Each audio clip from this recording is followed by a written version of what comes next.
E agora estamos três. Gente, a tela dos meus sonhos. Quanto poder, gente. Ai, felicidade. Mandar um beijo para todo mundo que está nos assistindo também. O pessoal tá entrando devagarzinho, tá conectando, convidando as pessoas. Nossa primeira live pelo feminismo negro no esporte está estreando com um grande estilo, né? Não poderíamos estrear de outra maneira. Tudo bem, Leonardo? Boa noite, Boa noite. boa noite, pessoal.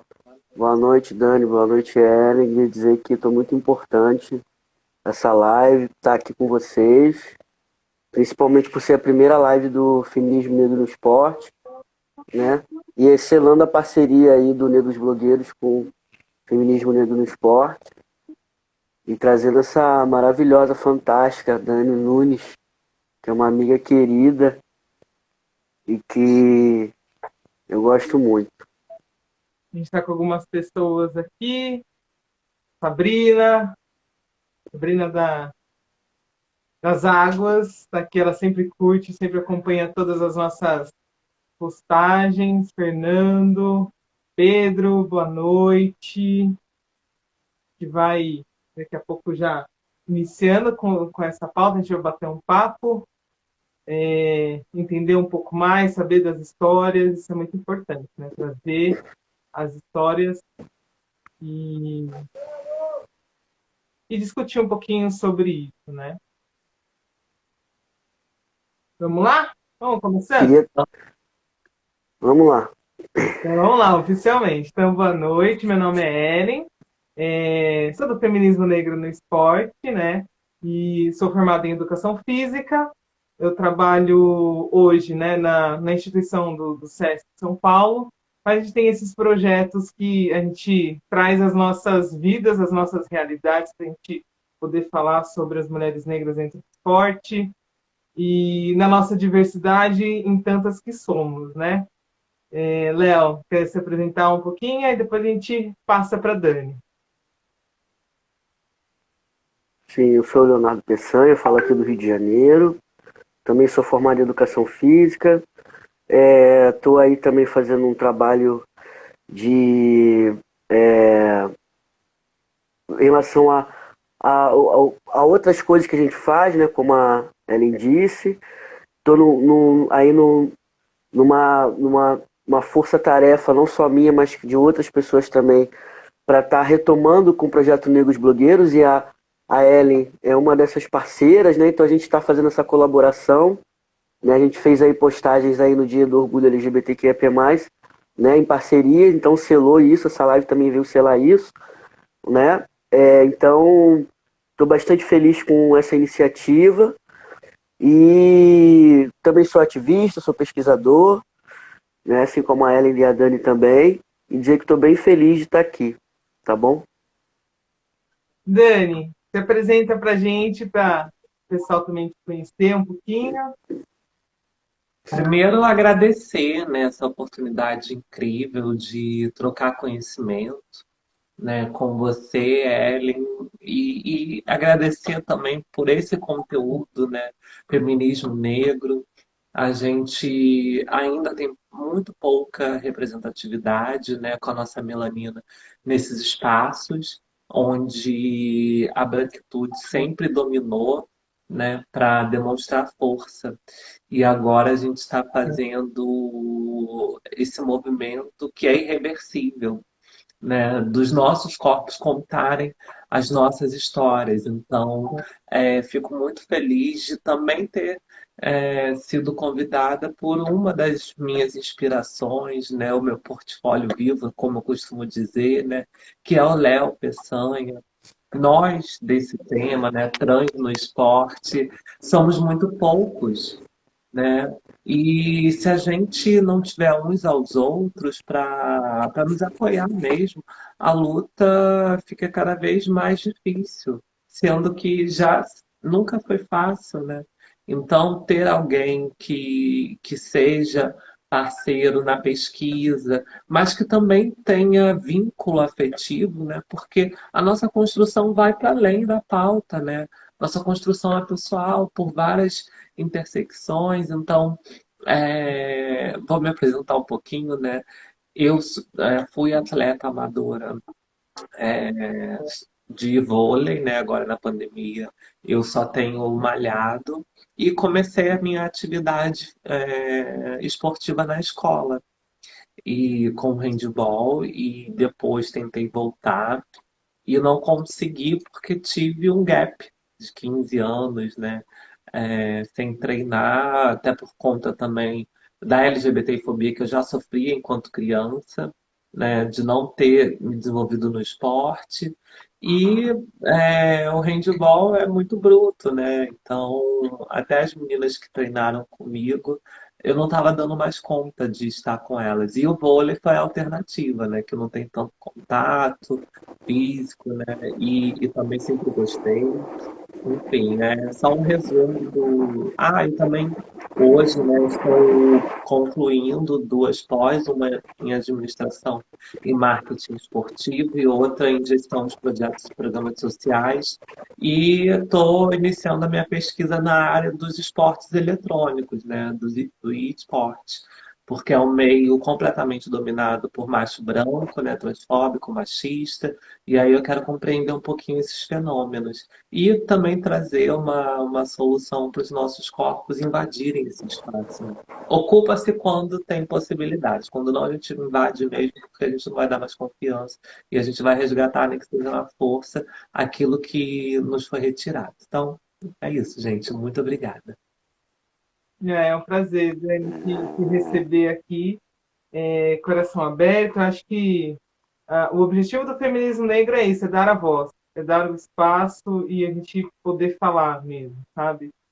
Para as pessoas saberem as nossas histórias, nossas trajetórias, os nossos direitos, o que a gente está buscando.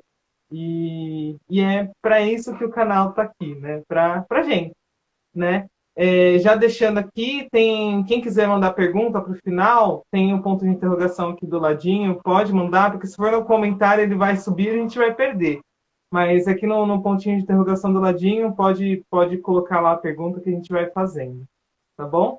Léo, quer fazer a primeira pergunta para a gente começar? Sim, sim, vamos lá. Então, amiga, e as duas são amigas, então tem que falar o nome. Então, Dani, você já falou um pouquinho, né, como foi um pouco da sua trajetória no esporte, mas queria que você pudesse falar um pouco mais de como que foi, como que você iniciou, o que te inspirou a ser atleta, né? Quais foram os motivos, qual foi o esporte que você praticou mais, que eu sei que não foi só um, né? Contar um pouco disso pra gente.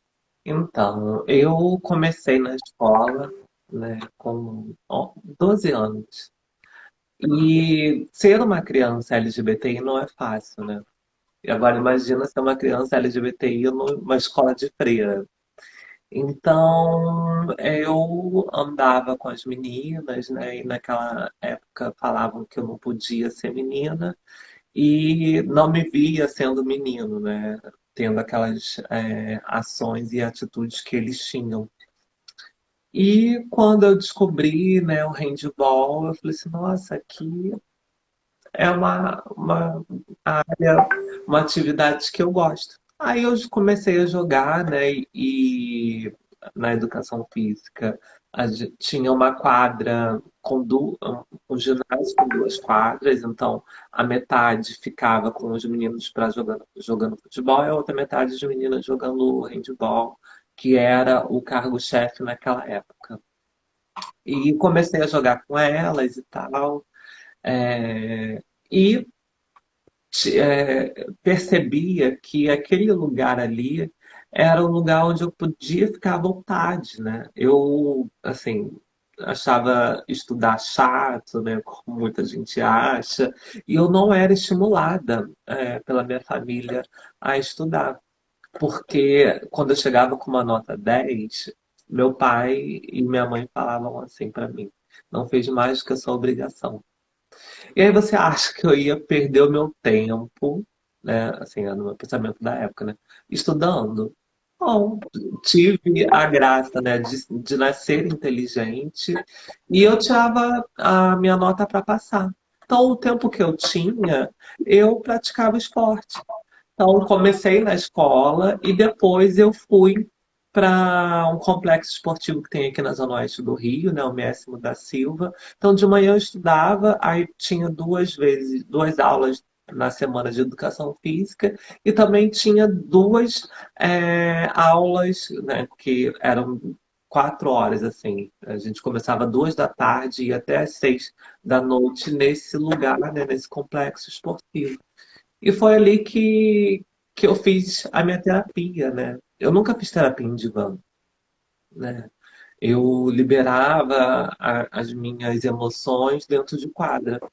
Então, por isso que o esporte foi muito importante na minha vida, porque me salvou, né? Foi o lugar onde eu conseguia socializar. E depois de muito tempo, eu fui perceber que aquilo que eu não, os convites que eu não recebia para fazer trabalho na escola das minhas amigas, né, dos coleguinhas, as outras interações, fazer dormir na casa de alguém no final de semana, aquilo era LGBTfobia. Então, os poucos espaços que eu tive, né, e que eu pude me destacar, foi na quadra. Então, foi um processo. E quando eu fui para o ensino médio, foi uma escola técnica também, que não foi fácil. Né? Uma escola técnica majoritariamente composta por homens, né? E eu, uma elfa do deserto, né? Uma Iara da floresta, sabe? Esvoaçante com meus 15 anos, então também não foi fácil. E fui fazer o teste para o time de handebol da escola, e no primeiro dia foi aquela chacota, né? Vocês imaginam uma pessoa, né, que é chamativa por ser quem no meio de seis, e fui humilhada, fui esgarçada moralmente, né? As pessoas riam da minha cara, então foi um momento muito difícil. E eram 3 etapas do processo de seleção para o time da escola. No segundo, a mesma coisa. E o terceiro, eu cheguei e vi o professor falando alto com o pessoal, não entendi muito bem. E aquele treino, as pessoas já não reproduziam aqueles comportamentos. No dia seguinte, ele me chamou, no canto, me tirou da sala de aula e falou assim: Olha, ontem eu conversei com eles e eu não gostei da forma com que eles te trataram, e falei que a única vaga garantida no time que tinha era a sua. Então imagina, em 2002, assim, um homem branco, do alto do seu privilégio, já com uma certa idade, ter essa atitude. Então, assim, eu, graças a Deus, tive anjos, né, que foram professores de educação física, que me acolheram, que não me expulsaram daquele único lugar onde eu me sentia gente. Então, existem profissionais e existem aquelas pessoas que cumprem a função.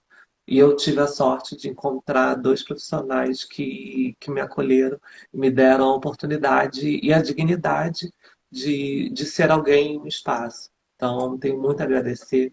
Inclusive, o segundo, né, já é falecido. E a gente teve uma despedida incrível antes, que ele falou que eu tinha sido a melhor atleta que ele teve. Então, assim, é isso. E aí é interessante você Ô, Dani, falar. Pode falar, Léo. Quer que fale? não, só ia. Eu acho que a gente vai falar a mesma coisa, pode falar você. A gente tem uma sintonia que é isso. É, Pensamento. É, Não, mas é interessante você falar sobre isso, que eu e o Leonardo, a gente conversa muito, né? A gente conversa quase todo dia. Eu até brinco com ele que quando eu não falo com ele, meu dia não é o mesmo. É uma verdade.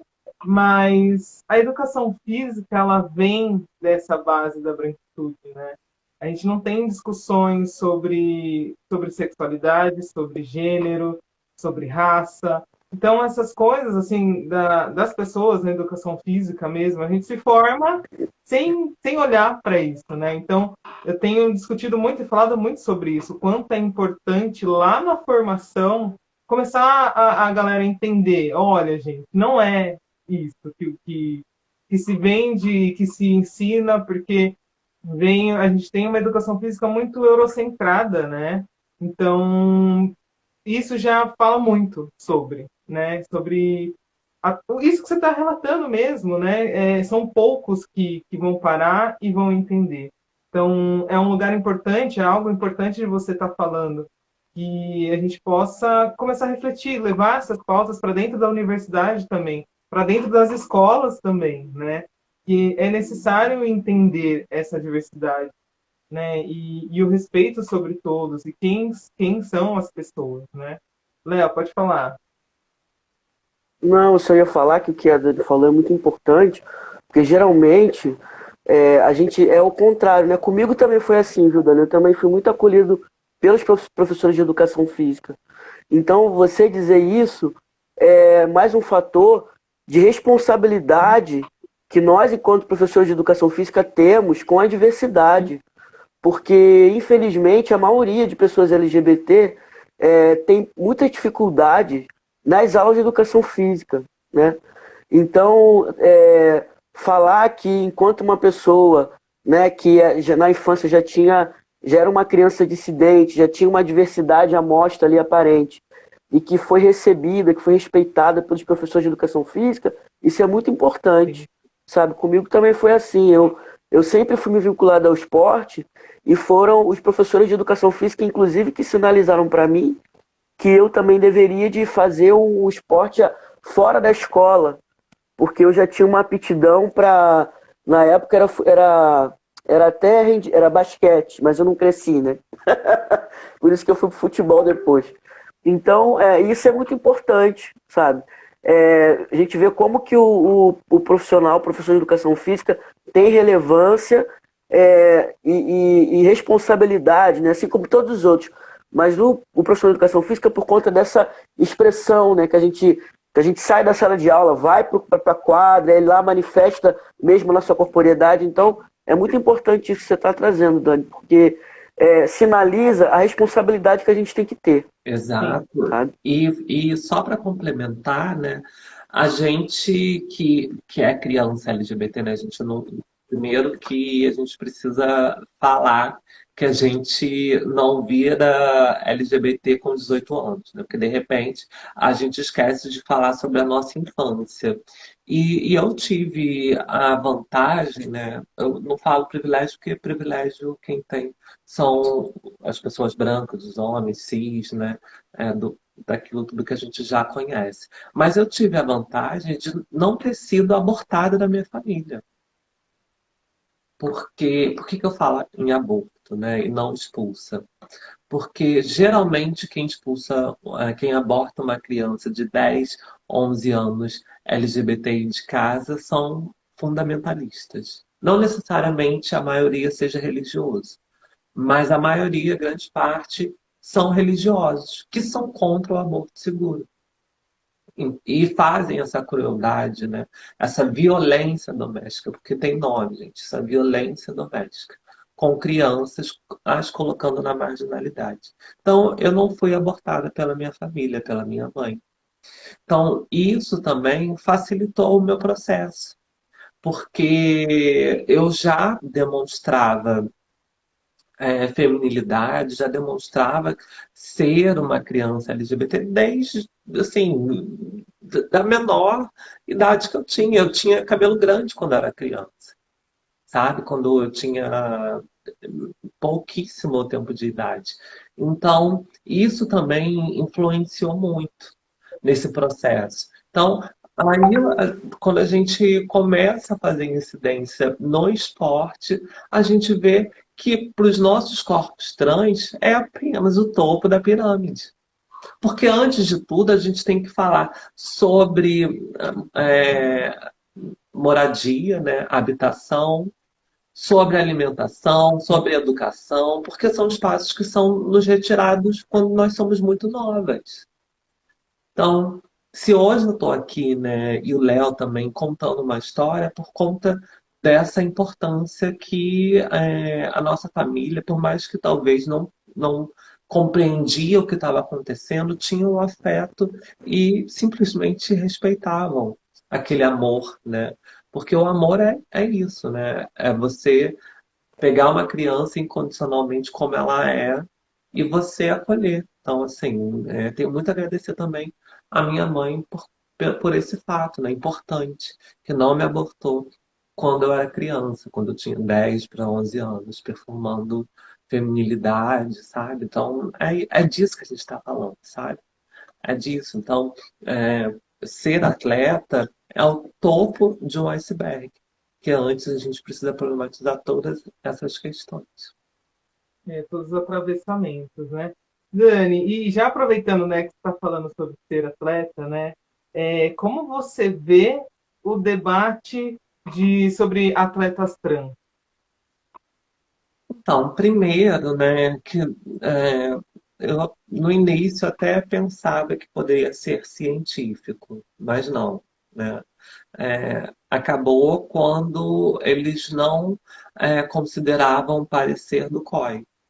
Que o COI não surgiu da noite para o dia, vou pegar essa população aqui e vou colocar. Não, gente, foram mais de 10 anos. Então, existem profissionais que estudaram, viram que não tinha vantagem, e quando fui estudando e pesquisando, eu falei assim: opa, tem alguma coisa aí por detrás. Então, o debate é político, né?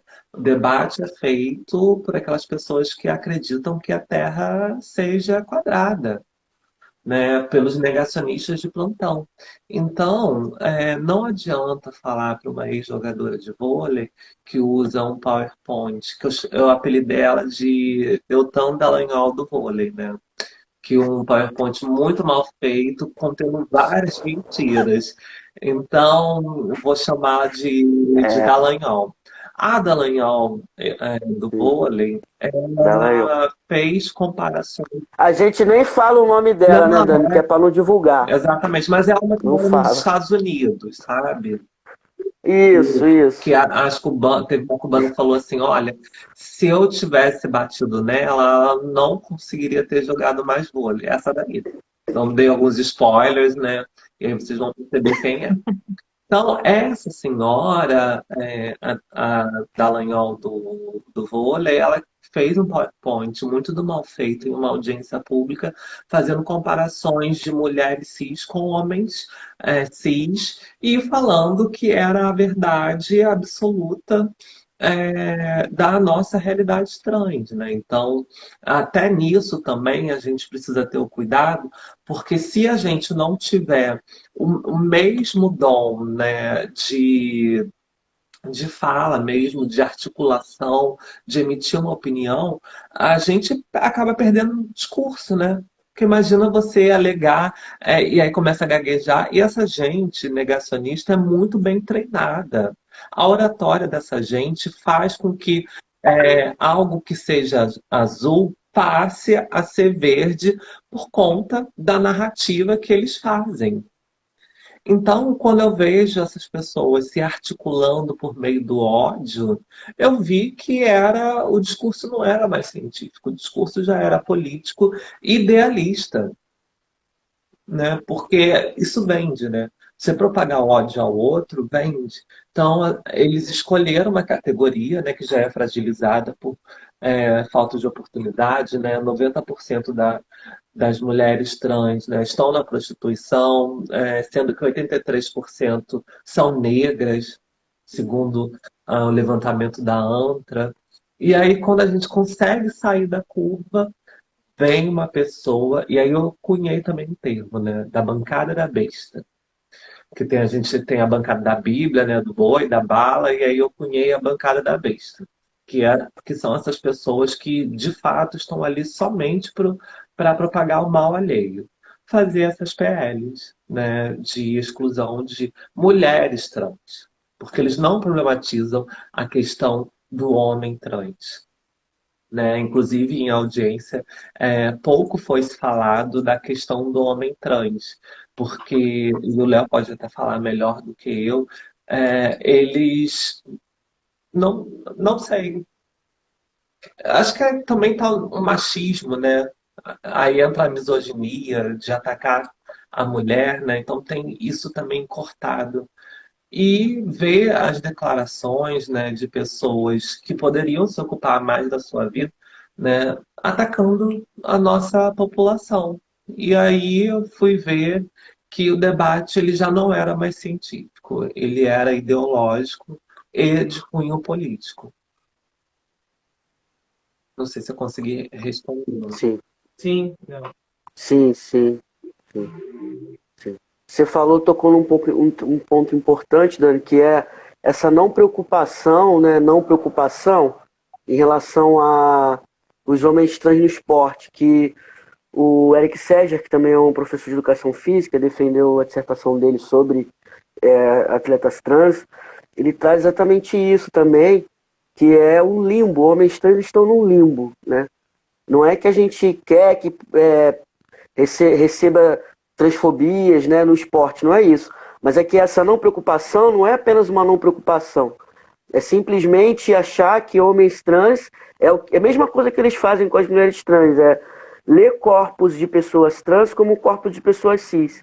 E quando eles não se preocupam com homens trans, é porque eles estão lendo o corpo transmasculino como um corpo de mulheres.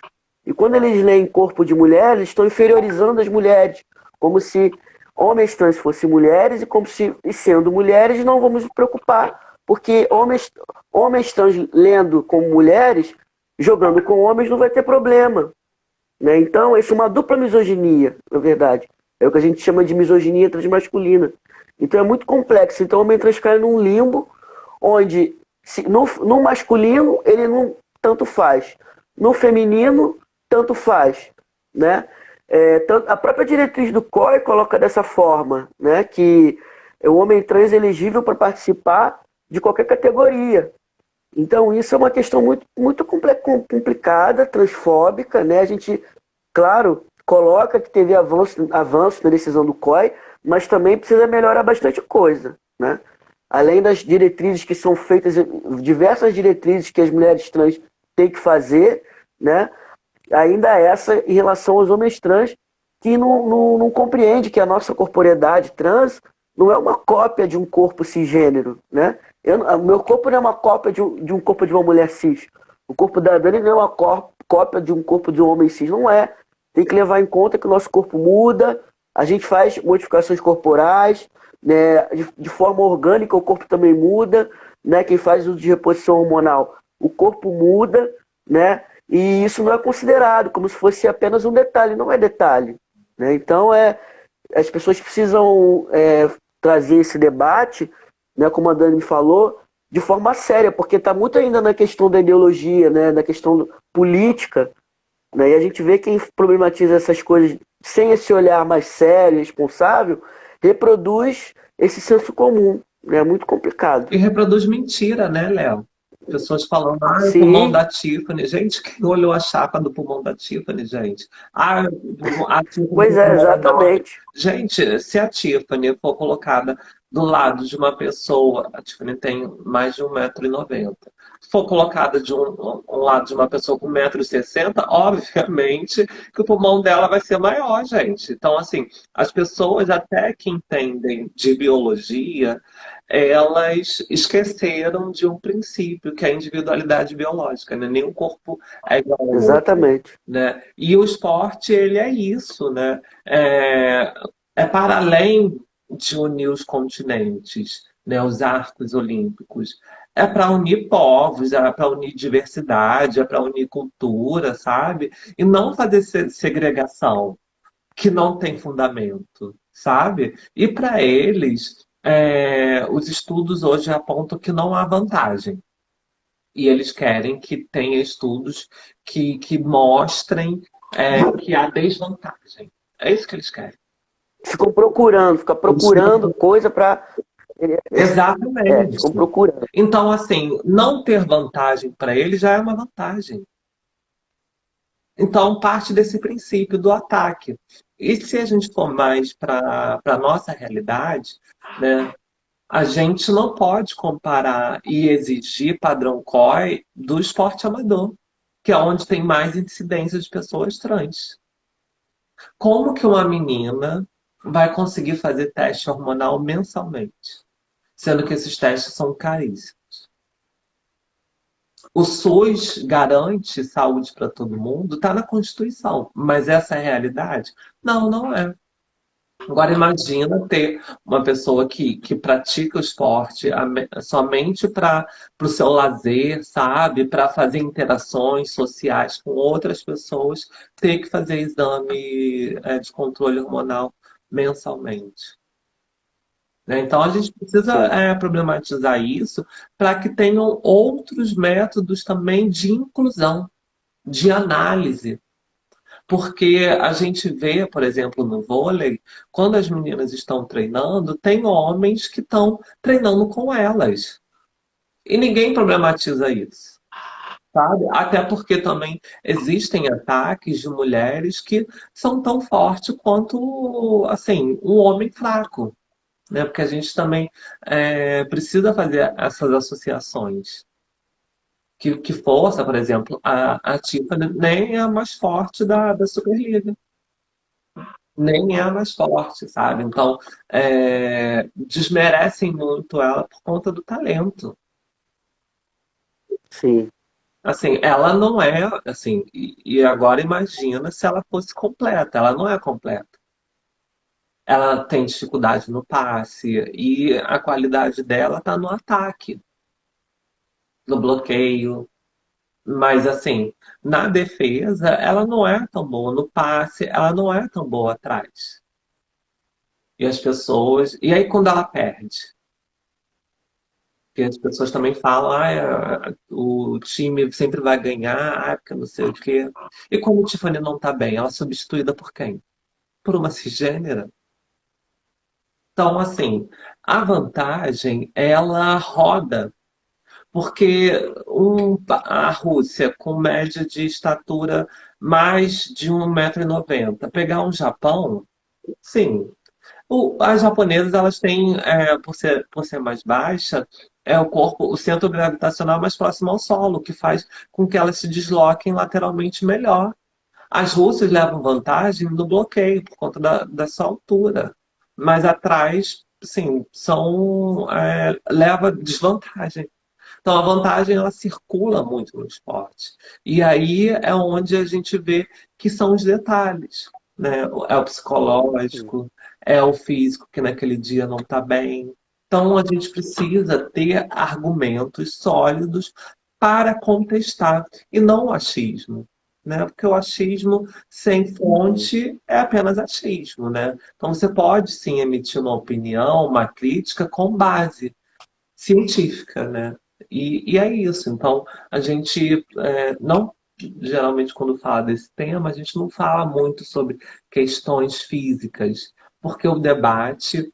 Imagina você pegar para um bolsominion, vamos dizer assim, um gado. Aí, tá vendo aquele coqueiro ali? Aquilo ali é um coqueiro. Aí ele virar para você e falar assim: não, é um carrinho de pipoca. Você, tá, então me dá uma pipoca.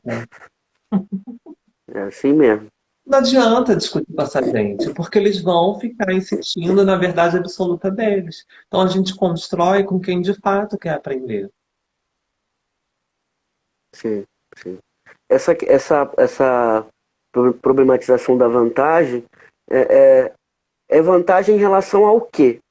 Porque se fala muito da vantagem, né? Mas é vantagem, mas todo mundo pode ter vantagem. Como se as pessoas cisgêneras entre si também não tivessem vantagem entre elas, né? Porque cada corpo é diferente um do outro, né? Então fica numa coisa às vezes rasa, que as pessoas não conseguem problematizar direito e ficam naturalizando esses discursinhos que ficam. Aí aumenta, aí aí um fala uma coisa, outro fala outra, e não chega em lugar nenhum.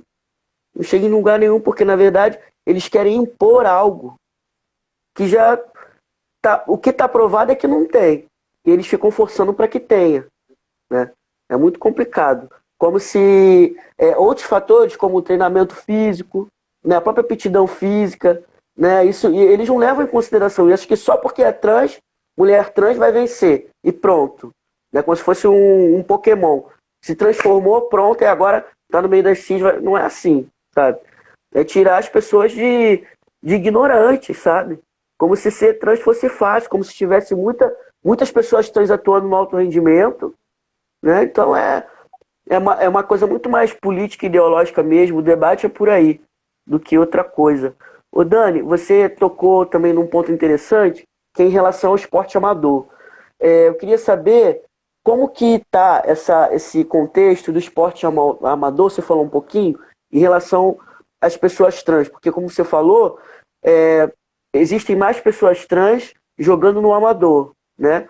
E as dificuldades são outras, né? Por conta do acesso, por conta da falta de acesso, né?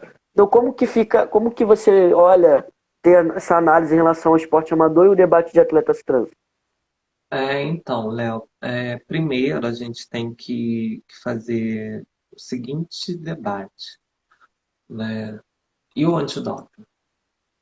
Se como o pessoal fala assim, e o PT? Né? Então, o nosso e o PT vai ser e o antidoping? Porque as pessoas exigem esses exames de sangue apenas de mulheres trans. Mas e as mulheres cisgêneras que usam anabolizante, estão na academia e que também fazem práticas esportivas amadoras? Não conta? Elas não levam vantagem? Ah, entendi.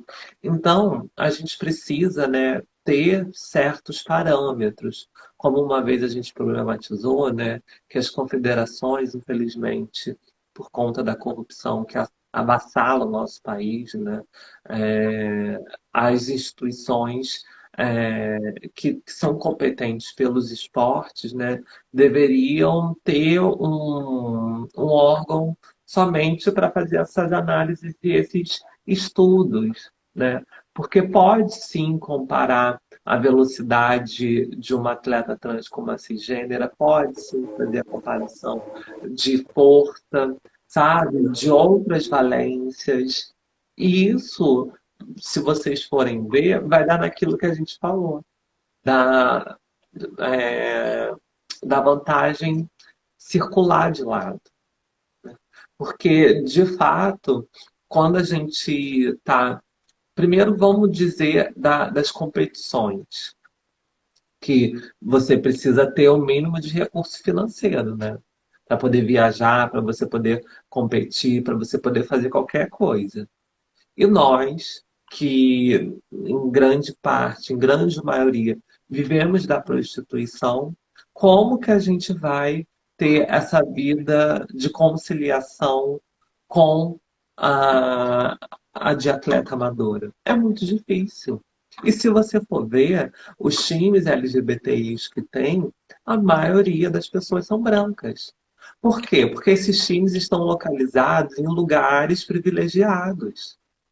Eu venho falando que quando a gente vai para a periferia de uma cidade e você vê uma praça sem manutenção, com a quadra deteriorada, isso é racismo. Porque os nossos representantes do executivo e do legislativo também não pensam, e aí também a gente pode englobar o empresariado, não pensam que nós, trabalhadores, podemos gozar do lazer, do entretenimento, Exatamente. que a gente só foi feito para o trabalho. Então isso é racismo. Por quê? Quem mora na periferia, a maior parte, é a nossa população. Então, o racismo ele encontra aí também quando a gente não tem espaços para a gente desenvolver o nosso lazer e o nosso entretenimento. Como que eu tenho que atravessar a cidade para poder treinar? Imagina eu sozinha voltando à noite de um treino, 10, 11 e pouca da noite. Não dá, sabe? Então, assim, a gente precisa também ter políticas públicas de incentivo para que tenham complexos esportivos na periferia, para que essas pessoas tenham a emancipação de decidir se querem ter o lazer ou não. A gente debate que a geração Z está muito no computador. Mas a gente acaba esquecendo de dizer o porquê que a geração Z da periferia não tem praça. E a gente não assim, chega até a me irritar das pessoas dizerem que o futebol é paixão e que não sei o que, não sei o que lá. Porque o futebol, ele é simplesmente resolvido com 2 pares de chinelo e uma bola. A gente precisa começar a produzir Serenas Williams. A gente precisa começar a produzir Lewis Hamilton. A gente precisa começar a produzir mais Michael Jordan. Não dá mais para a gente aceitar normalmente que recebemos 3 grandes eventos olímpicos, os Jogos Pan-Americanos, Pan-Americanos, a Copa do Mundo e as Olimpíadas da Rio 2016 e não ter nenhum legado. O legado que a gente tem é somente dívida e corrupção. Então está na hora da gente exigir o legado moral para as nossas crianças. As estruturas estão sendo apodrecidas, estão ficando apodrecidas. E que poderiam ter sido revertidas em escolas, de horário integral, produzir atletas. Então, até o projeto também de Estado, de política de Estado, ele é genocida por conta disso. A LOA, que é a Lei Orçamentária Anual aqui do Rio, teve 12 bilhões destinados para a segurança pública, para comprar caveirão para entrar na favela. Para a mídia sensacionalista gozar com a nossa morte. Agora, para o trabalho, teve apenas 88 milhões. Para políticas para as mulheres, teve R$0. E aí a gente vai vendo qual é a prioridade do Estado, né? Então, são debates que a gente, em uma noite, a gente não vai conseguir aprofundar tanto, mas que a gente precisa pegar a ferida e jogar água salgada, expô-las. Não sei se me estendi muito, né?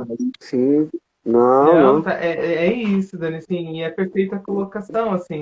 Até eu e o Léo, a gente tinha conversado um pouquinho sobre algumas coisas, você já vai trazendo, e é exatamente isso que a gente estava no pensamento de discutir, de perguntar, e o quanto as políticas públicas precisam mudar, né? O quanto está muito centralizado, está muito para o mesmo público, né? E a gente vai vendo o nosso apagamento, né? A gente não tem acesso, né, ao esporte. Não é para todo mundo. Esporte para todos, mas para quem é esse todos, né? Não é para todo mundo, né? O que diz assim, a gente está no meio da pandemia. A atividade física, ela é importante, mas será que o pessoal lá da periferia tem acesso a essa atividade física? O que eles vão fazer, né? Não tem uma praça, né? Vamos dizer assim, o mais simples em que seria público seria uma praça. Eles têm, ou se tem, tá tudo jogado, grama alta, enferrujada, enfim. Como que a gente vai levar essa saúde, essa qualidade, essa atividade física para o público também da periferia, né? E aí, voltando...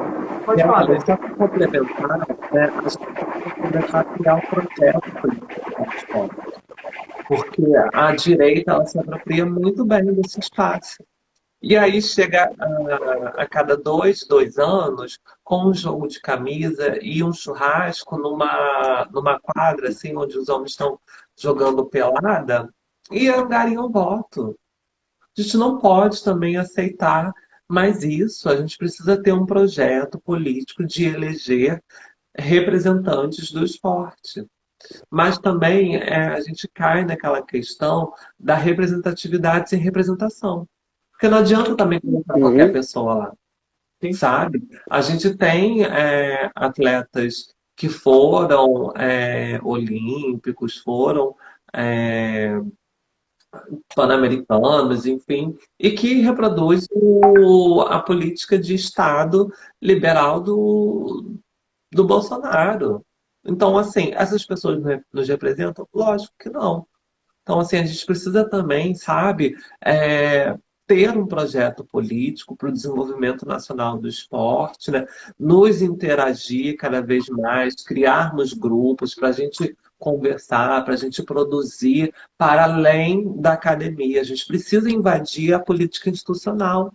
A gente precisa ter a presidência de uma comissão de esportes. A gente precisa disso, porque senão também não vai avançar. Sim. Não, e até a gente estava, até um pouquinho antes do Leonardo perguntar, né? Me veio em mente até também, outras coisas que a gente já tem conversado, é sobre 2003 o COI fez o documento, né? Sobre Olimpíadas, para as pessoas trans poderem participar, enfim. E a gente vê que só agora, 2021, a gente vai ter atleta trans nas Olimpíadas. Então, assim, são 18 anos, né? E por quê? Né? E aí você já trouxe tanta informação que a gente consegue começar a desenhar mentalmente a dificuldade que existe, né? Entre tantas coisas que se passa. E uma delas que também a gente queria saber, até o que você acha, se tem o distanciamento de patrocinadores para atletas trans. Sim, e a sabotagem, né? A gente vê o caso da Maria Joaquina, né? Que é uma criança sendo desrespeitada pelas instituições da patinação. E se não é o pai, e aí toda vez que eu tenho oportunidade, eu faço elogio ao Gustavo, ao companheiro dele, que, nossa, inclusive quando me perguntam quem é a sua atleta inspiração, eu falo a Maria Joaquina. Porque por tanta dificuldade que essa menina passa, ela com 13 anos, ela dá vida pro pai dela e fala assim, pai, eu quero participar, me leva que não sei o que, não sei o que lá. Então essa menina tem uma coragem e uma audácia que eu tiro meu chapéu. E onde eu for, eu vou reverenciá-la, porque a gente também precisa perceber que um dia a gente vai passar a faixa. E se a gente não começar a Sim. formar essas lideranças desde já, a gente vai estar em estado já como muitas pessoas que fizeram a luta antimanicomial, como fizeram a luta também da pauta trans, né? Estando com uma idade onde deveriam estar apenas curtindo a vida, tendo que ir para as ruas, tendo que reivindicar direitos que nos são tirados constantemente. Então, quando se fala em falta de patrocínio, a gente está falando de pink money do mês do orgulho. A gente está falando de governador que se assume do alto do seu privilégio gay. A gente fala de ex-atleta da ginástica artística que resolveu revelar o terceiro segredo de Fátima quando saiu do armário. E todo mundo já sabia que era. Mas resolveu o quê? Ganhar biscoito. Então, quando a gente olha e analisa que pessoas trans com mais visibilidade e que fazem o biscoito, eu não estou julgando fazer biscoito, não, gente, eu faço biscoito. Mas o problema é o que eu não faço pela minha classe, pela minha pauta. E essas pessoas geralmente conseguem ser capitaneadas pelo capitalismo. Vê quantas pessoas me chamam para fazer evento. Agora, vê quantas pessoas convidam pessoas que têm um discurso não tão bom e que acabam se tornando vítimas da própria fala ou da falta dela, né? Muitas das vezes não tem um argumento que consiga nem fazer o letramento para as pessoas que nos odeiam, que essa gente não quer ser letrada. Não conseguem adestrar o próprio inimigo. Então, eu vejo que a gente não tem espaço também por conta das brigas que a gente toma, por conta do partido que a gente toma, Porque é muito fácil você. E aí também vou fazer meia-culpa, que eu não posso julgar, porque pode ser uma estratégia de sobrevivência dessas pessoas, sabe? A gente, infelizmente, vive no mundo capitalista. Mas não dá também para você não trabalhar com a sua pauta. Não dá para você não ter um estudo mínimo. Tendo voz. Não dá, não dá, gente. A vitrine são eles que têm X número de seguidores, não eu, que tenho apenas Y, tenho menos. E a responsabilidade com o próximo? Hoje vi uma entrevista da Tiffany falando que agora o problema acabou, que está tudo maravilhoso, saiu no GE. Ela mudou de time, né? Foi para o Osasco, onde vai jogar com uma das jogadoras que foram transfóbicas com ela. Inclusive, né, o técnico também foi transfóbico com ela, junto com o marido dessa jogadora. E ela fez essa declaração hoje, de que, que não há mais preconceito. É tampar o sol com a peneira, não é? Mas eu vou julgar? Não, faço crítica. Porque é o nosso que está na reta.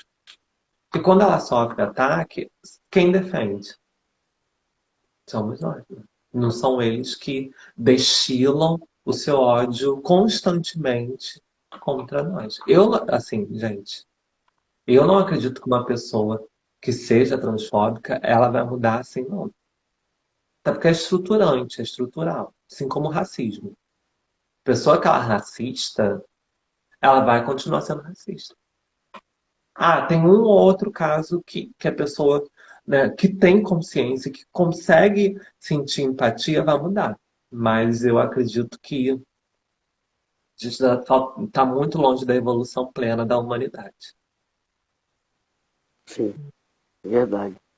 Você também falou num ponto que é muito impactante, né? Porque tanto não só aqui nas redes sociais, né, mas na sociedade como um todo, essa visibilidade, esse olhar, esse espaço é sempre dado para pessoas brancas, principalmente cisgêneras, né? No esporte não é diferente, né? Você aí vê que atletas negros e negras muitos têm visibilidade, mas em relação a outros, né, que são brancos, ficam muito mais em evidência, né? Isso é uma realidade, é um fato. Isso é um fato, sabe? E o processo de racismo que esses atletas passam, muitas das vezes são encarados como se fosse algo, um detalhe ou algo pequeno que não impactasse na vida daquela pessoa, daquele atleta, por exemplo, né? Então, eu queria te perguntar como que para você é essa mistura, né? Eu chamo de mistura porque é uma mistura e uma multiplicação do racismo com a transfobia, e isso impacta a gente de formas muito complexas, né? Porque são duas violências muito cruéis, né? Que estão matando pessoas, né? E que novamente colocam a gente nesse lugar de inferior e de ranking de morte. Uhum. Né? O Brasil é o país que mais mata pessoas trans do mundo. Né? E dentre, como você já trouxe, dentre essas pessoas trans, a maioria delas são pessoas trans negras, travestis e mulheres trans negras. Né?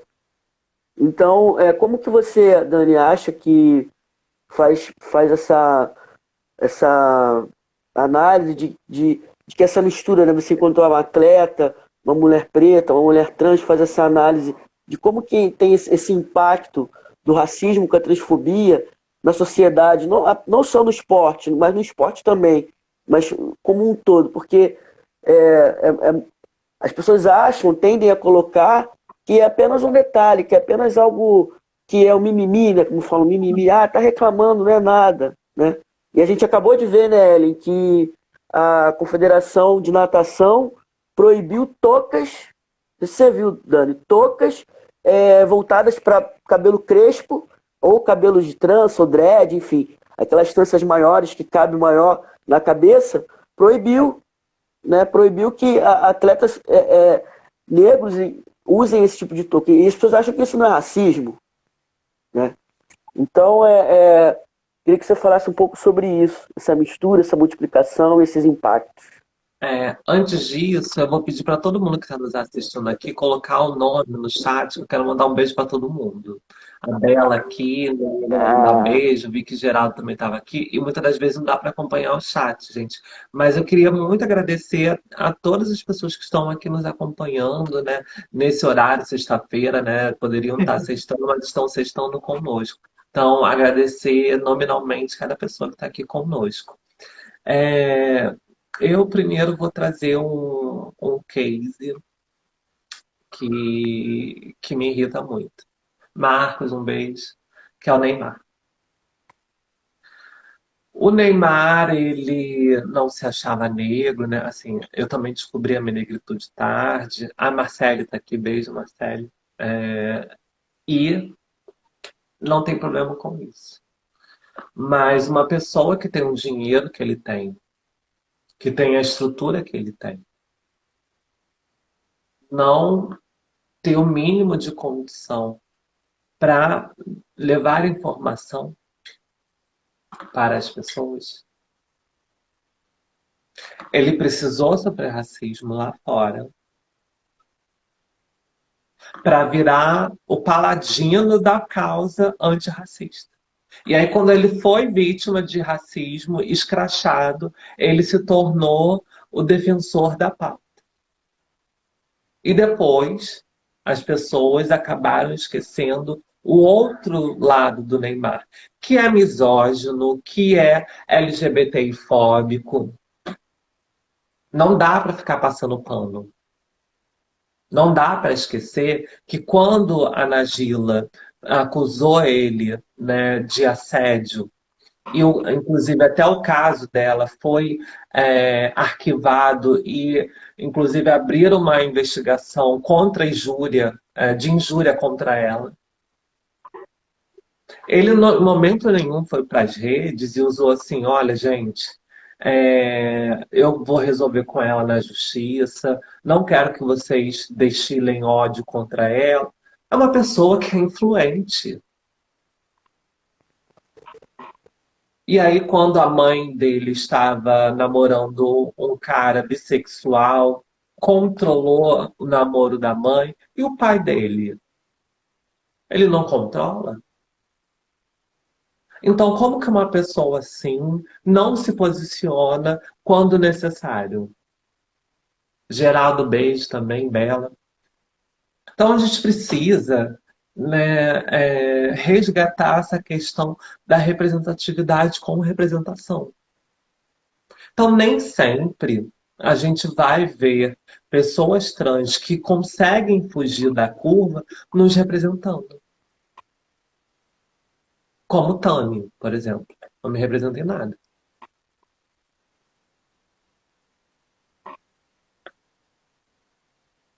E aí, se a gente for. É muito difícil a gente fazer comparações com algo que não existe, né? Então, a gente não tem tantos atletas trans negros para a gente idealizar ou conjecturar alguma realidade. Porque a gente não está nem no balcão da padaria servindo os clientes. A gente não está na farmácia vendendo remédio. A gente não está na loja de roupa vendendo roupa. A gente não está fazendo doutorado. A gente não está nem terminando o ensino médio. Então, e aí se a gente for mais profundamente, a gente vai ver que até em alguns espaços institucionais tem pouquíssimas representações negras trans. Se você fizer uma conta aí na sua cabeça, assim, quantas ativistas trans existe no Rio de Janeiro? Trans negras. Existe no Rio de Janeiro. Existe em São Paulo. Existe em Minas Gerais. Agora me dê em nome de 10 referências trans brancas do Rio de Janeiro. 10 referências trans branca de São Paulo. É isso. Até para que. E a gente trazendo para o mercado formal de trabalho. Quando a gente entrega o nosso currículo, né, das poucas oportunidades que surgem de empregabilidade, as pessoas exigem o impossível. Exige que você tenha experiência, exige que você tenha línguas, exige que você tenha graduação. Esqueceram que a gente não teve oportunidades para ter isso tudo. E acabam esquecendo também que quando oportunizam uma vaga, precisa ensinar uma função para aquela pessoa que não teve uma profissão. E talvez alguém conseguiu se formar, enfim, mas são pouquíssimos casos. Então, até para a gente oportunizar uma vaga de emprego, a gente tem que saber se aquele lugar está preparado para receber aquela pessoa. Acolher. Eu já fui vítima de assédio moral, gente, passando em concurso. Sofri perseguição por mulheres. Fiquei adoecida. Cheguei a tomar mais de 90 gotas de clonazepam. Ainda falava dormindo. Marcelo também, que a gente fez um trabalho voluntário conjunto. Eu sofri assédio moral das mulheres. Eu não sofria assédio moral dos homens, que eu achava que seria o mais comum. Então, assim, pensar a nossa realidade é um exercício para o futuro. Porque são os caminhos que a gente está abrindo agora. São as portas, sendo chave e abrindo as portas para a futura geração. Porque o meu sonho hoje, ele vai ser concretizado com meninas e meninos trans que estão vindo por aí, que estão sendo aceitos por suas famílias, que estão sendo respeitados. A gente está aqui apenas como facilitadores de um processo que não vai ser menos doloroso para eles. Mas a gente está aqui. E a nossa luta, tem dias que a gente não acorda bem, não, gente. Tem tardes que dá vontade de ficar na cama. Porque é uma luta muito solitária. Ainda mais quando a gente vai estreitando, né, Léo? A pauta. Porque eu queria que tivesse muito mais pessoas problematizando, trazendo questões de trans no esporte. Mas a gente não tem. E até nisso também falta incentivo para que a gente apenas estude para essa pauta.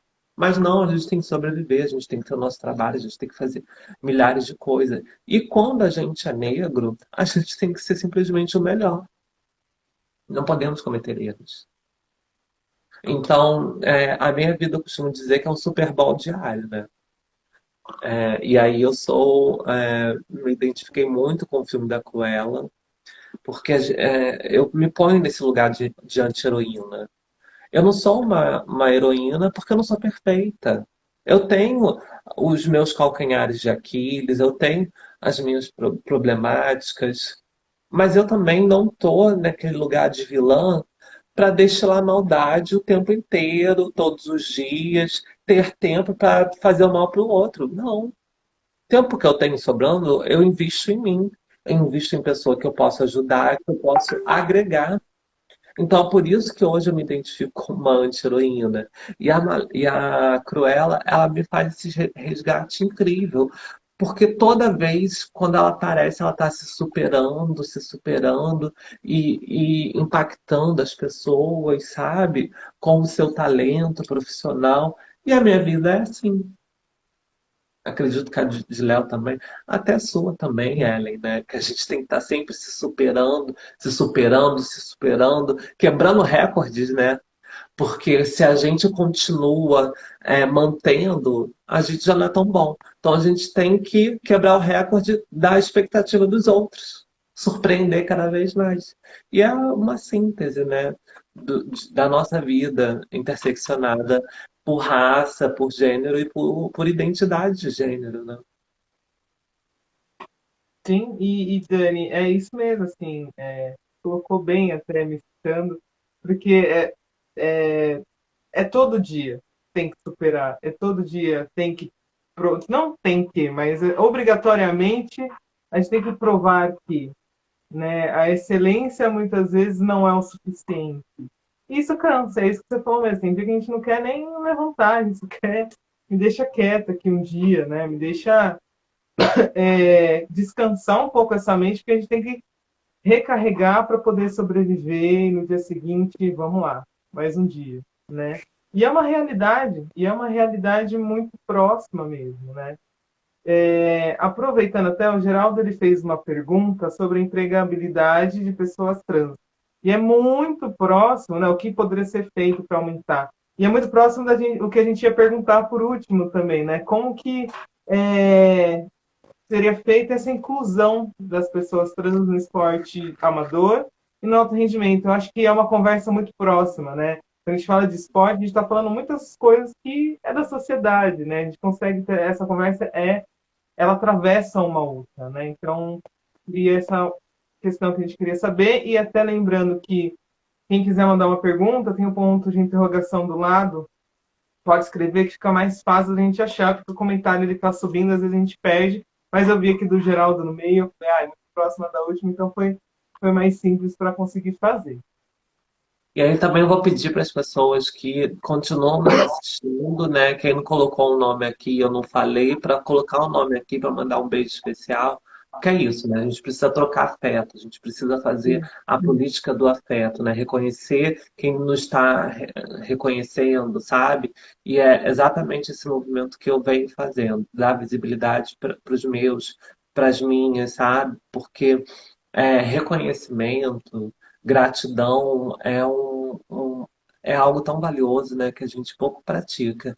Então, quero agradecer, assim, a todo mundo que está aqui, especialmente também ao Léo, a Ellen, por ter disponibilizado esse espaço aqui, que é de trocas. Né? A gente está trocando conhecimento, a gente está trocando energia, a gente está montando um Megazord, né? Porque não dá para montar um Megazord sozinho, gente. Então, a gente está aqui fazendo um trabalho que é coletivo, que é visibilizar corpos dissidentes, corpos que fogem da normalidade, né, do que as pessoas acreditam que seja normal. E aí, respondendo a pergunta do Geraldo, né, que é exatamente isso que você falou. Ainda tem um agravante, porque você precisa ter um título de Miss, né? Você não pode ser feio. Ainda tem essa crueldade.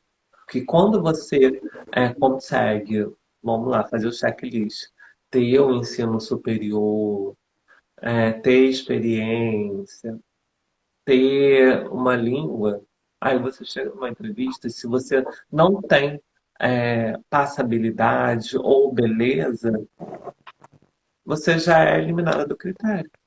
Porque eles ainda fazem essa comparação, como sempre magnificamente Léo traz, com a cisgeneridade.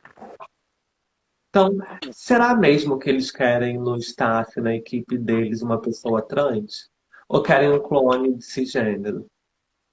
Porque as oportunidades e os pré-requisitos, eles também são pensados na cisgeneridade, né? Nas pessoas que não são trans, né? Para quem não conhece esse termo. E se a gente for parar para pensar, é, ainda vai faltar muito para a gente ter mais pessoas trans. Ainda vai faltar. Talvez a gente consiga ter um levante assim como tivemos na política. Sim, ano passado a gente conseguiu eleger várias pessoas trans para o parlamento. Mas eu acredito que essa realidade para o esporte não é tão viável por conta da sabotagem, por conta do achismo, por conta das fake news, por conta de uma série de fatores que até aquela criança permanecer naquele espaço, ela já adoeceu. Ela já não vai querer mais sofrer a repressão. E a gente sabe que o alto rendimento desde cedo é completamente exigente. crianças que têm horas e horas de treinamento. Quantos casos de racismo a gente já não ouviu, né? Até de abuso sexual também nos centros de treinamentos. Agora imagina uma criança trans. Então, talvez a gente consiga, como foi no caso da Tiffany, né, que teve a sua transição tardia, mas pensar em um ambiente seguro para uma criança trans e um centro de treinamento, eu acho que, assim, ainda vai ser muito difícil. Tanto que nos Estados Unidos, né, aquelas atletas do atletismo, né, Léo? Da, que sofreram um boicote de uma menina que não aceitou perder. E aí fizeram campanha pelo Estado, boicotando a menina. Então, assim, ainda tem isso, né? A coleguinha não aceita a derrota, aí usa argumentos frajutos para queimar a outra, que é trans, e que, por meio da habilidade, conseguiu vencer, conseguiu uma bolsa de estudos. Aí tem a coleguinha que sabota, né? Porque o feminismo, ainda mais o feminismo negro, não é todo mundo que possui, que tem a generosidade de doar o pouco que tem. Porque se eu tenho 2 pacotes de biscoito aqui e a vizinha não tem um, a gente divide. Que a gente aprendeu por meio da nossa ancestralidade, né? A questão do Ubuntu. Mas a maioria das pessoas, inclusive a gente encontra até no feminismo, o feminismo mais radical, né, as TERFs, pessoas que não reconhecem os nossos corpos enquanto semelhantes de luta. Até a Chimamanda, gente, teve uma atitude transfóbica e ela é do feminismo mesmo. Falando que a gente tem vantagens, né? Enfim, eu acho que ainda precisamos conversar cada vez mais para que seja naturalizada a nossa presença, para que a gente mostre que não tem nenhum bicho de 7 cabeças, porque visibilidade é isso, né? Não é só de vez em quando aparecer uma Leia T, de vez em quando aparecer uma Erika Hilton, de vez em quando aparecer uma Tiffany, não. A gente precisa ter na nossa rotina, no nosso dia a dia, pessoas trans. E quem aí está disposto a, no seu convívio social, pessoal, ter amizade com uma pessoa trans? Porque a nossa solidão está aí também, né? Ela não é só amorosa porque os homens não querem andar de mãos dadas conosco, não querem constituir família. É por pessoas também que não querem nem ser nossas amigas. Então, é uma redoma de tanta coisa que não dá para decretar e funcionar como se fosse uma receita de bolo, sabe? Olha, siga isso, isso, isso e aquilo. Não, porque cada caso, será um case, né? E eu espero que a gente consiga cada vez mais romper com esse sistema. Sim. E se perguntar, né? Por que que você não por que que você não conhece uma pessoa trans? Por que que você não tem nenhum tipo de vínculo com nenhuma pessoa trans? O que que está acontecendo na sua vida que você sequer nunca viu uma pessoa trans? Porque tem pessoas cis, pessoas que não são transgêneras, são cisgêneras, como a Dani falou, né? Que já falaram pra mim que nunca tinha visto uma pessoa trans, que eu fui a primeira pessoa trans que ela viu na vida. Eu acho isso uma coisa muito problemática, sabe? Como você nunca viu uma pessoa trans? É como se a gente fosse invisível, né? E aí não é nenhuma invisibilidade, é uma invisibilização, porque a gente está nos lugares, né? A gente mete o pé na porta, entra de um jeito ou de outro, né? E as pessoas não querem ver. E o que está faltando, né? É claro que tem a questão da afinidade, você não, né? Você não tem que ser forçado a ser amigo de uma pessoa trans, não é para ser chaveirinho de pessoa trans, não é isso não. Não é pra ter, eu tenho um amigo trans, esse aqui é o meu amigo trans, não, não é isso. sabe? Mas é perceber que, como assim você nunca, falar que nunca viu, isso é muito pesado, sabe? É muito pesado, porque a, a, a diversidade, ela está nos lugares, na sociedade. Então é deixar essa reflexão a partir da fala da Dani também, porque é isso, né? Você falar que nunca viu uma pessoa trans é muito complicado. E trazendo a. Vamos fechar nessa pergunta, Dani, que o, o não sei se é Selo Martins, A que Marcele, é a fez. Marcele, pode chamar de Marcele. Ah, é Marcele. Tá. Ela pediu para perguntar o que que você achou da campanha do Burger King, Sim. né? Que foi aí lançada no mês do orgulho LGBT e que teve toda, né, essa repercussão. O que que você pensa sobre a campanha? Pessoal, só um minutinho, Dani e Léo. Tô vendo aqui que a Soraya entrou. A Soraya André é uma das pioneiras do judô olímpico. Ela é uma história linda. Quem não conhece, segue lá. Tem aqui na nossa página também a história dela, da Soraya André, uma mulher preta do judô que passou por várias questões, várias retaliações. Então, um beijo, Soraya. Acabei de ver aqui que ela entrou. Muito bacana, né? O quanto a gente está atingindo a diversidade, né? Tem muitas pessoas aqui entrando. Beijo, Soraya.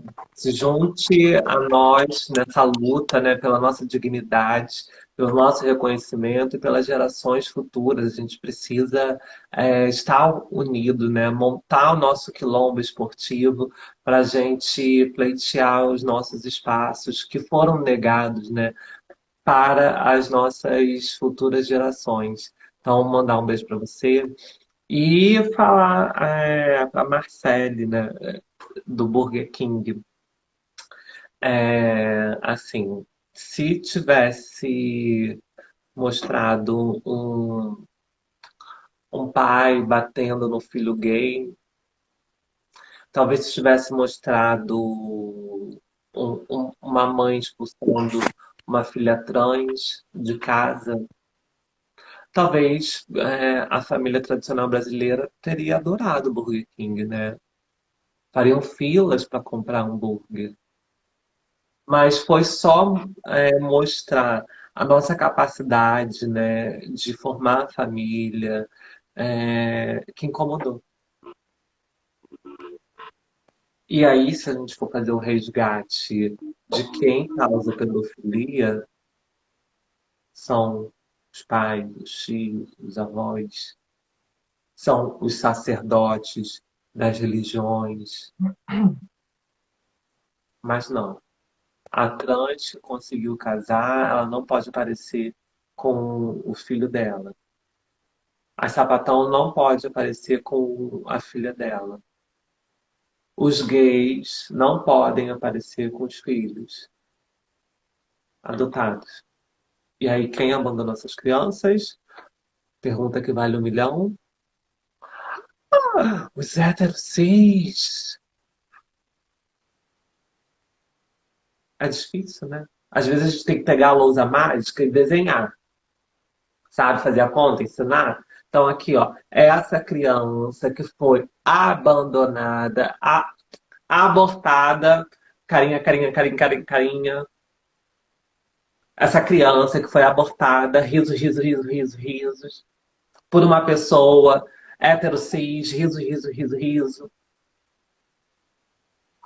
Foi adotada por uma pessoa que teve compaixão, que teve amor, teve empatia. Enquanto macho, não teve riso, riso, riso, riso. Culhão para assumir aquela cria. Tá passada? É isso, né? A gente precisa desenhar os fatos como eles são. Então, agora, né, houve essa tragédia com mais de 500 mil mortos. Muitas crianças ficaram órfãos. E a maioria dessas crianças são negras. A gente vai continuar problematizando LGBTIs que adotam essas crianças. Antes a gente já tinha um problema muito grande com o abandono de incapazes. Quando eu era agente de saúde, eu fiz uma visita em um orfanato que tem aqui, um abrigo, né, aqui no bairro, e foi o primeiro impacto que eu tive de humanidade, assim, sabe? Fugiu da minha realidade. Porque quando eu cheguei lá, eu via crianças com um olhar longe, sabe? Um olhar sem brilho, um olhar, assim, muito distante. E tinham poucas trabalhadoras, né, para dar atenção para as crianças mais velhas, para as crianças que estavam no berçário. Mas não, a gente vai infernizar os gays porque eles não podem constituir família. A gente vai infernizar as sapatão porque elas são obra do cão. A trans, então, nossa, essa daí que é marginal, que é violenta, que é prostituta, essa daí não pode também. E a nossa ministra da mulher, mentira, da família, da mulher Família. e dos direitos humanos, teve um exposed hoje relatando que ela teve caso com homens casados. Olha a hipocrisia. E é uma pessoa que trabalha contra a comunidade. Porque se coloca numa redoma de pureza e de sendo quase imaculada, virgem, sendo mais suja por conta de, de tudo isso, né? Dessa cena grotesca. Cadê o compromisso com a fé, com a religiosidade? Até porque quem ela diz representar veio para o mundo para pregar o amor, não o ódio.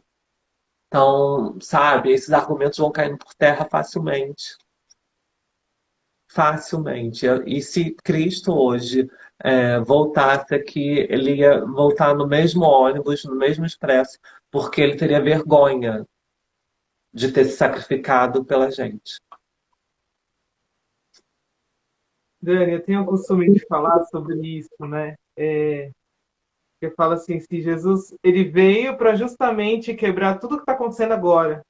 A humanidade não aprendeu, né? A gente for ver a história, a raiz, né? A essência do que é o cristianismo, ele veio para justamente isso. E, e as instituições estão fazendo totalmente contrário do que seria, né? Para ser feito.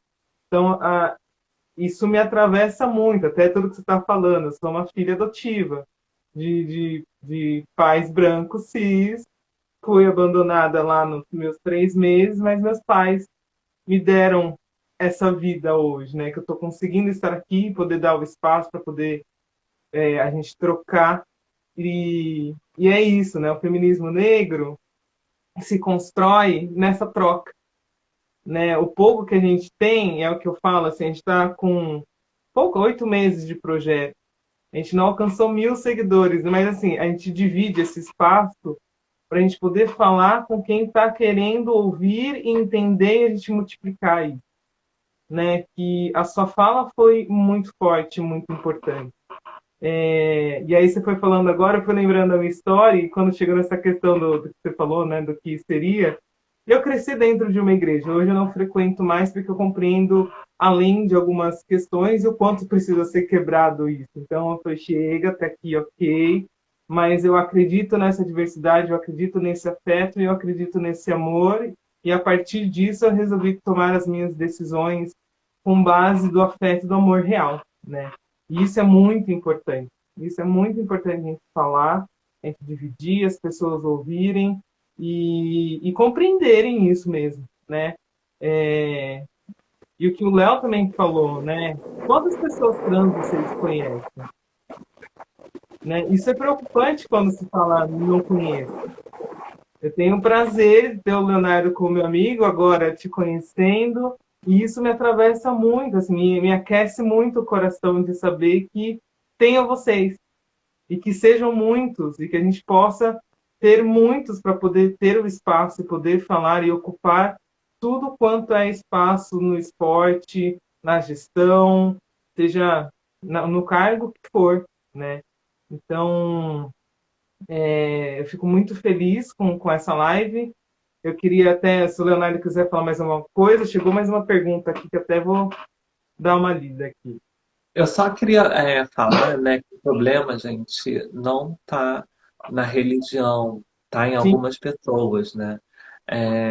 Eu tenho até amigos que são crentes, né? Então, é aquela brincadeira que faz, não, eu tenho até amigos que são gays, né? Então, assim, eu até tenho amigos que são crentes, né? Então, é, é exatamente isso. As pessoas que conseguiram compreender o Evangelho, né, conseguiram compreender os mandamentos de Cristo, é, exercitam aquilo. Eu tenho a minha fé também, né? Estou espírita de Kardec, foi onde eu me encontrei, foi onde eu consegui ter paz, sabe? E eu respeito a fé, a religiosidade de cada uma, mas o que eu não admito, não tolero, é falta de respeito, falta de amor, falta de empatia com a assinatura de uma pessoa que veio somente para destinar amor, né, para pregar o amor. Então, é exatamente isso. Sim, sim. Queria, acho que a gente já está caminhando para o final, agradecer essa parceria, Ellen, que a gente está fazendo e que a Dani selou a parceria, viu? E dizer que foi muito importante estar aqui num projeto que é do feminismo negro. Eu, enquanto um homem negro trans, né, que tem uma história também nesse lugar e que hoje me coloco de uma maneira diferente, mas que ainda assim me sinto pertencente também por ser negro, e dizer que foi um marco o que a gente fez aqui, que a gente continue fazendo, que a gente continue dando voz para as pessoas, acreditando numa pluriversalidade, como eu aprendi com a Zandieri, né? Que é uma pesquisadora, professora, mulherista africana, sempre fala da questão da pluriversalidade, e que a gente siga entendendo que sem perceber que a gente não é igual, não somos iguais, não queremos ser iguais, não vamos ser iguais, e que o que deve ser levado em conta é esse olhar diverso mesmo, né? Que nós temos que entender que as nossas experiências, nossas vidas, elas são plurais e que muitas das vezes o que impede que a gente tenha esses acessos e essas oportunidades é justamente essa diferença que é lida como negativa, né? Ser diferente não é ruim. O que faz a diferença ser ruim são as estruturas hegemônicas de poder, né? Então, que não dão essa oportunidade, né? Dão sempre oportunidade para as mesmas pessoas, fazendo com que esse sistema se mantenha como ele está, que alguém está se beneficiando disso. Então, acho que essa live também foi nesse sentido, né, de trazer narrativas da diversidade, e agradecer a Ellen, agradecer a Dani, tá? Para quem quiser também fazer um merchan, me seguir aqui, né, no meu Instagram, lá também do projeto Negros Blogueiros, é Negros Blogueiros mesmo, @ Negros Blogueiros. Deixar um beijo para todo mundo que assistiu, que vai assistir, tá? Passar para a Dani também, para ela também divulgar aí seus trabalhos, as suas redes sociais, tudo que você quiser. E muito obrigado por ter aceito, viu, Dani? Ai, muito obrigada, Léo. Pedir para os meus amigos, né, que me seguem, seguir o Léo, seguir aqui o perfil, né, Feminismo Negro no Esporte, seguir o projeto também dele e pedir para os amigos dele, né, e da página Feminismo Negro me seguir para que a nossa rede cada vez aumente e se torne essa potência, né, porque o que a gente está fazendo aqui é política, né? É algo potente. A gente está escavando lugares que nos foram negados por muito tempo. Agradecer a você, Ellen, por essa incrível noite, esse incrível debate. Me coloco à disposição de vocês sempre que vocês quiserem. E também quero aproveitar essa oportunidade aqui para parabenizar o Léo, que recebeu uma honraria aqui na Câmara Ah, Municipal do Rio de Janeiro. Aquele documento ali também tem o meu nome lá, porque eu me sinto representada por essa pessoa incrível que tanto me dá orgulho, que é tão generoso, que é tão gentil e que é uma das mentes mais brilhantes que a gente tem ao nosso lado. Então, é incrível, sabe, ver esse reconhecimento. Então, é sobre isso também, né? A gente ficar feliz com o reconhecimento dos nossos. E, Léo, te parabenizar por esse fato, sabe? E dizer que cada vez mais estamos juntos, porque é isso, sabe? E quando a gente chegar em algum lugar, para já encerrar, né? Eu costumo, né, visar sempre o Olimpo e falar que ele vai ser o meu playground, mas eu não sei onde eu vou chegar. E quando eu chegar, eu quero ter pessoas ao meu lado para comemorar comigo. Eu não quero chegar lá em algum lugar sozinha. E ninguém chega em algum lugar sozinho. Então, fazer esse resgate da proximidade dos nossos corpos que têm cicatrizes para fazer revolução. Obviamente, a gente não vai começar a fazer revolução começando de fora, pelo mundo. A gente vai começar a fazer revolução pelo nosso bairro, pela nossa vizinhança, pela nossa localidade. Então, é um passo de cada vez até que o mundo seja dominado pela negritude. É isso, gente. Muito obrigada. Muito feliz. Muito obrigada, Dani. Muito obrigada, Leonardo. Foi muito incrível, assim, ouvir, saber o quanto também atravessa nossas histórias, né? O quanto a gente se fortalece nessa troca e o quanto a gente vai fortalecer as pessoas que vão escutar, né? Que não puderam estar agora ao vivo, mas vai ficar gravadinho aqui no IGTV para o pessoal acessar. E meu coração está aquecido, apesar do frio de São Paulo, mas está muito aquecido aqui. Agora a gente está com. Ah, não está quente até, está 17 graus aqui. Ontem estava fazendo 10, então melhorou bem. Então é só agradecer mesmo. E saber que o feminismo negro no esporte está aberto, Dani. Você pode, quando você quiser, se você quiser colocar alguma pauta também, a gente faz essa troca e nos fortalecemos. E aí eu encerro até com a frase que a gente deixa lá no canal, no perfil, que é: a nossa história hoje transforma a vida de mulheres negras amanhã. Assim como já vem sendo transformadas com as nossas mais velhas. Então, que a gente possa fazer isso. A política marcar nosso lugar e transformar o nosso território. Muito obrigada pela presença de todo mundo também. Um grande beijo. E o pessoal de Recife que está vendo, a Isabela Amblard, tem a Flavinha, o Fernando, tem tantas pessoas que passaram por aqui. Então, só agradecer mesmo. Muita gratidão por todos. Beijo, pessoal. Tchau, tchau. tchau, tchau.